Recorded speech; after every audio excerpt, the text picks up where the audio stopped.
అంటే ఉగాది నాడు ఏం చేస్తాం మనం? పచ్చడి తింటాం. గమనించండి, ఉగాది నాడు పచ్చళ్ళు ఏముంటాయి? తీపి, కారం, ఉప్పు, పులుపు, చేదు, వగరు. 6 రుచులు ఉన్నాయంటే అర్థం ఏంటంటే ఆలోచించండి. ఉగాది నాడు ఈ పచ్చడి తినాలి, ఉగాది నాడు ఈ పచ్చడి ఏమైనా సెంటిమెంటా? లేదా తినకపోతే దేవతలు ఏమైనా చెప్పిస్తారా?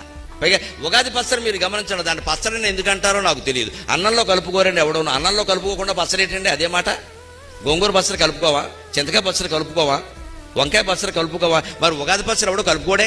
కలుపుకుంటే విచిత్రంగా చూస్తారు, అది కలుపుకుంటున్నాయి. మరి కలుపుకోనప్పుడు పచ్చడి ఎలా అయింది? కలుపుకుంటామా అంటే పచ్చడి కాదు. పచ్చడి అంటున్నారు, కలుపుకోవడానికి వీలు లేదు. పోనీ ప్రసాదం అంటే కళ్ళకద్దుకొని తినడానికి వీళ్ళ. ఉగాది నాడు ఎవడో కళ్ళకద్దుకోడు, మామూలుగా తింటాడు. ఎందుకంటే ఉగాదికి దేవుడు లేడు.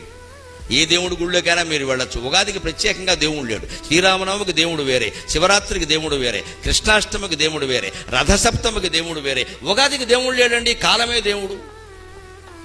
దేవుడే లేని పండుగ ప్రసాదం కాదు, పచ్చడి కాదు, అదేమిటో తెలియదా? ఖచ్చితంగా తింటామా? దీని ఉద్దేశం ఏమిటండి?